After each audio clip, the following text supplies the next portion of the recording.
that was kickstarting some spiritual experiences that I had never had before, and new thoughts coming into my reality, which woke me up even more. And I hit that stage of bliss and joy when I came to the realization that, hey guys, what is up? Welcome back to my channel, and hello if you are new. My name is Andrea Johnson. I'm a Reiki master, energy work practitioner, psychic development teacher, and manifestation coach. Welcome to the Good Vibe Tribe. Welcome to Conscious Coffee Talks, where we discuss a topic to expand our consciousness and improve our lives. So guys, today's topic is going to be symptoms of a spiritual awakening, because some of you beautiful souls are curious as to what a spiritual awakening looks like, and you're wondering if that is exactly what you are going through. So you can recognize what this looks like, why we go through this, and I'm going to go over some symptoms of a spiritual awakening, because your girl has been through several of these cycles. Currently going through one right now. So guys, let's go over what a spiritual awakening is. Essentially, a spiritual awakening is when you wake up to the fact or the realization that you are more than just this body. It is a deep transformation, a deep inner transformation where your perception of the world is permanently changed. It's almost like somebody took off blinders and you see the world through a new lens. It's almost like you literally woke up from a dream into another dream. So that's where people typically say like half the world is asleep, half is awake, because literally when you have a spiritual awakening, it legit feels like you woke up from a dream. It's like a hypnotic state you just popped out of. So what can cause a spiritual awakening? Something has shaken up somebody's reality to where they actually start questioning what is going on in their world. They actually start questioning life. Some people have deep introspection on what are they doing with their life? What is their purpose? They actually start questioning their existence and the deeper meaning to everything. They're actually starting to question their beliefs or their programming. Probably stemmed from some sort of inner discomfort or conflict that they were having, that their soul was actually having with their current program. They're being forced into a spiritual awakening to deal with that. As uncomfortable as a spiritual awakening is, because you're basically waking up to a new reality and soon to be version of yourself that you are not familiar with once you go through the stages of awakening. Ultimately, at the end, it is a beautiful process that is going to help you embody more of your soul and figure out your mission here on earth, or figure out what your soul purpose is, which will give you passion and life, the thing that you were missing that caused the awakening to begin with. So that brings me to my first stage of awakening, is the initial wake up, the shock of the wake up.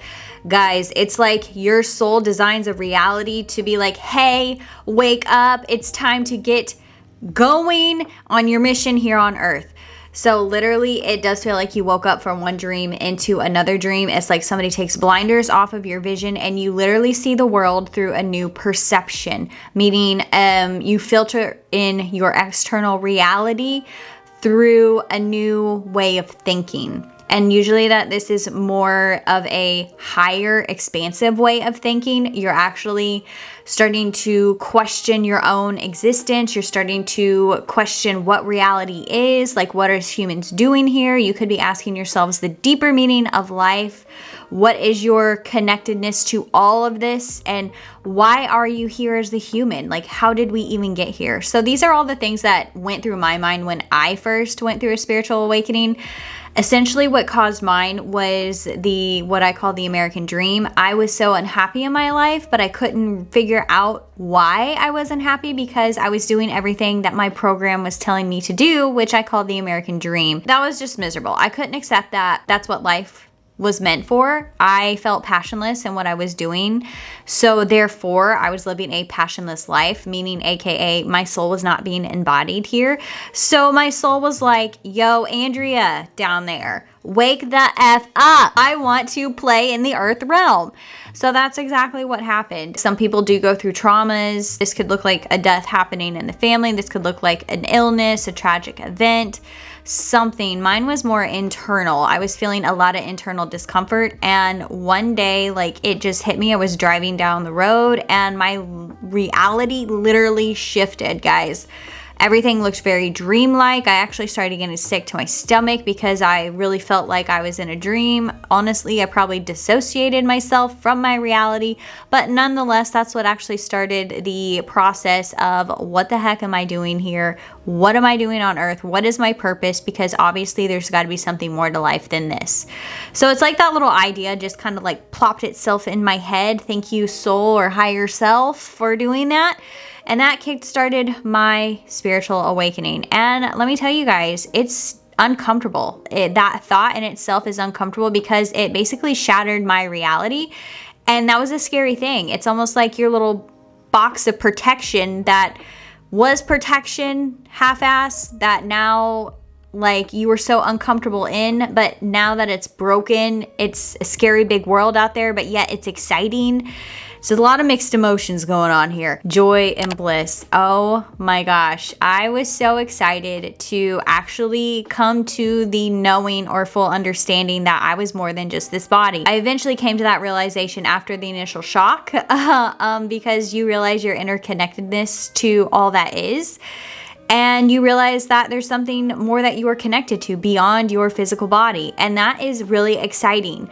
And a lot of this came through research. I was reading books just like on soul purpose and getting into meditation and things like that. So that was kickstarting some spiritual experiences that I had never had before, and new thoughts coming into my reality, which woke me up even more. And I hit that stage of bliss and joy when I came to the realization that, oh my gosh, I am the creator of my reality. I can create whatever I want, aka I read The Secret Law of Attraction. That was very exciting. So needless to say, I was excited to start creating my reality. Nobody told me about the next stage. So since your world perception has changed, you are changing vibration. So this means that what is no longer serving you has got to go, and this means your old programming. So this means you have got to do some shadow work. At the time, I didn't really understand shadow work. I was very new to the spiritual community. I was very confused, honestly, whenever I hit that bliss stage and then went into the shadow work stage. And I say shadow work, it just basically, I felt all the discomfort that came after that bliss stage, because eventually the bliss starts to fade and you start to actually kind of revert back into your old programming. But the programming no longer agrees to your perception. So it's almost like this gap period, it was what I like to call it, of where you're getting rid of the lower level frequencies, the habits, the thoughts that are not in alignment with your soul or with love or with the vision that is being gifted you, the things that you want to manifest in your life. You have got to get the lower level frequencies out of the way so then you can make movements with your manifestation, so you can bring in that love again, right? And make movements with it and create with it here in the physical. And I truly feel like there are all sorts of different stages of shadow work, guys. And I know for myself, my evolution of shadow work has changed over the years, so I just keep getting better and better at it, and my perception around it has changed. So at first it was a very negative thing that I thought, and I'm like, wow, this really sucks to do this, but it's so beautiful, guys, because you actually start to look forward to the shadow work, because it means that when you're done with it, you're gonna just skyrocket forward. And it's not a bad thing. The shadow is our greatest teacher. The darkness is our greatest teacher. We live in a world or a universe that has duality, and it's designed like this on purpose for this purpose, right? Because we can't experience this anywhere else. So when you lean into your shadows and you start actually dealing with it from a non-judgmental point of view, and invoking emotional intelligence of, oh shoot, I'm the creator and I can actually choose to think something different, think and feel something different. So you just keep getting better and better with time. So if you're initially going through a shadow phase right now, it's okay. Like, we all go through it, and you just keep getting better and better.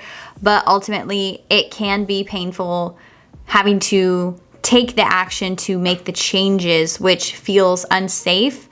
because our brain wants to keep us in that box of reality. So this could look like cutting certain people out of your life, changing jobs, more in alignment with your soul. This could look like moving towns. This could look like quitting bad habits. And it was during the shadow work phase where I got into Reiki, which helped me out so much, guys. Energy work helps shift the energy. It actually helped teach me about the energy. So I highly recommend, like, if you're struggling with a shadow work phase, either find somebody to help you work through it, like an energy work practitioner, a therapist even. Do the modalities to help you move energy. So energy work, yoga, meditation, all of the holistic practices. Watch your diet and what you're eating, because that directly impacts your thoughts and your energy as well. So use all the crystals, like all the spiritual tools, guys. Whatever you are called to, use it. Educate yourself on the issues that you are having. Read books, research, anything that you can do to help you understand more about what is going on in your mind and what you are going through. Because when we learn about these things, we can better accept what we are going through, and we can understand it and see it from a logical perception, and then make changes from there, right? Because we don't want to identify with our shadows. We don't want to blame ourselves for feeling the way that we do. It is truly not our fault. Once you understand this and how the human body, mind, spirit work, you come to understand that it's not your fault and these things truly are not you, but it is your responsibility to heal it. You know what I mean? We're transcending energies here. We're changing energies. Only you who can take responsibility to change your life. So after the dark night of the soul, there is a period of what I like to call isolation. And this is when you basically have done the shadow work, and it's almost like this in-between period. It's almost like the void. It's like you have become this new person, but you're not quite sure how to embody it here just yet. Your external world still hasn't shifted fully. Maybe you're changing friends, maybe you're changing, jobs or cities or moving or whatever. You're just kind of like in this limbo period of either you're taking some action and your reality is slowly looking different, or you're not even sure what actions to take yet. You are just still kind of letting that new energy integrate into you and kind of exploring what it is that you like. There's a new perception, there's new interest. It could be a self-discovery phase. I know that's what it kind of looks like for me. I actually stayed home quite a bit during this time. I meditated quite a bit. I no longer had a desire to be social anymore. I lost a lot of friends too during this time. I moved towns during this time. I changed jobs. So yeah, I went through it. I had found energy work and Reiki, and that introduced a new community to me, which was insane. It helped me find my community, my people, my tribe essentially here, which I still am super tight with. And thank goodness helped me through my awakening and still help me through awakenings that I have along the way of this journey. So then we come upon the integration phase. And this is what I like to call the embodiment phase, because you're actually embodying your soul. You're grounding down what it is that you want to be doing. So you're starting to take the actions more in alignment with your soul. You're starting to do the habits more in alignment with your soul, or making new connections. So you are actually changing on a cellular level. You're raising your vibration. Your physical body is even leveling up. Your DNA is shifting. Your thoughts are changing. You yourself are now starting to be your soul in action here. So this is what I call the embodiment, is you are grounding down that love, that light, that energy, and taking action from it. Even if, guys, you're not taking action, when you start embodying that energy here and becoming it, your reality is going to shift even more. Even if nothing has changed externally, it's going to look different, because you yourself are different. Reality is created from the inside out. So you are the only thing that changes. Then we go into the last stage, which is the soul purpose, the mission. You are doing the thing. You're doing the dang thing. You have found what it is that you're passionate about. You are doing the steps to actually manifest what it is that you want to manifest in life. You're living a life full of love and abundance. It's going to look like this though. I mean, trust me on that. You get what I'm saying. You actually have clarity on what it is that you want to execute here in this physical reality. You feel like you have purpose, you have drive, you have passion again. And so you take action from this point of being. Most of the time, people feel the interconnectedness with everything and everyone. They feel the oneness. They have pretty big spiritual enlightenments, is what I call it. So downloads of a lot of wisdom during this time period. So it's a period of like where you feel like life is moving extremely fast. You feel like you are mother effing manifester, is what I call it. Like life is just happening for you, and it seems like you are just flowing through it. You're seeing all the opportunities that the universe is handing to you. So this is like a pretty euphoric time. It is a wonderful state to be in. I have definitely felt this state before of like clarity. You have your soul's purpose. You are excited about it. You start actually taking action from this point of being. You start becoming your soul here. You start becoming the dang thing because you already are it. So my point being with this, guys, is don't feel bad if you don't maintain this state like every single day for the rest of your life. The energy works like a roller coaster, and it's designed that way. So you will feel this euphoric feeling for a while until your soul nudges you again and is like, hey, it's time to level up. And then you're going to repeat the process pretty much all over again. It's just now you're repeating it from a higher vibrational state. So it's not as hard. You know the work that has to be done. You are familiar with this process. Hopefully you have educated yourself enough to understand, you know, that these thoughts and these energies that are lower level frequency aren't truly who you are, or you can see the shifts in your external world and know what changes that you need to make to be more in alignment with love. Let's go over some symptoms that typically occur when people have spiritual awakenings. So some signs that you are approaching a spiritual awakening or could be going through a spiritual awakening are anxiety, be going through depression, so really lower level frequency emotions, and you don't really understand the reason why you have these things, right?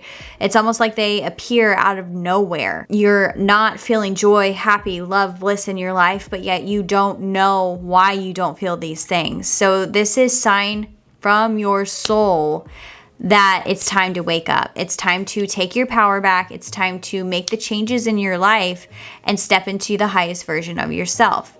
Like I said, that's how I was woken up, and it was just because I was not taking the actions that I needed to in my life to be the best version of myself. I limited myself with my limiting beliefs, and they were holding me back from things that I wanted to do in my life, but I didn't know it was causing me to have a spiritual awakening. I didn't know that I could actually achieve the things that I wanted to achieve in life or be who I wanted to be in life because of my previous programming of what I thought I was supposed to be or what I thought success and happiness looked like. So I had to undo all those beliefs to then be who I needed to be, who my soul is. During a spiritual awakening as well, you could become hypersensitive. So this is when psychic abilities really come online for people. They start having spiritual experiences because they are super aware. You become really hyper aware. And so then you're feeling all the energies, you're seeing energies. Once you kind of like question reality and start learning about, you know, quantum physics and all these things, you're seeing the world differently, and therefore your experience is different from a higher vibration closer to the spiritual realm, so the communication is better between you. Another sign that you could be experiencing a spiritual awakening is if you're desiring drastic change, if you feel like you need a course change in your life or a change in your purpose, like you don't know like what you're doing now with your job, but you now know what you want to do with your life. You may take the leap of faith and do it. A lot of people too during this time have a change in interest. They have a change in hobbies. They no longer really hang out with the same friend groups as they do because their interest changes. And so therefore, like, you have to make new friends. And so it could be a very confusing, emotional, scary time because humans don't like change. We are programmed to want to stay safe. But a spiritual awakening is designed to make us change. You literally have got to do it, or otherwise you will live in dis-ease or discomfort until you do. That's how life is designed, because the soul doesn't see the point of being here if it can't be embodied, right? These are your signs to start doing the deeper work before spirit or the universe or your higher self, whatever you want to call it, steps in and changes your external world. So then you will go in and change your internal one. And this is what traumatic events look like. Not to scare you guys, it's just part of it. It's life, you know? Change is inevitable. And once you accept that, it makes it a whole lot easier. Everybody goes through some kind of process like this. So anyways, guys, I hope you enjoyed this video. I hope it sheds some light. If you are going through a spiritual awakening right now, cheers. We are going through a lot in 2024, so it is going to be a wild ride, guys, but it's going to be so freaking beautiful, because on the other side, we are all going to be living our soul's purpose. Heaven on earth, here we come. So with that being said, I'm sending you guys all my light and all my love. Cheers, my dears.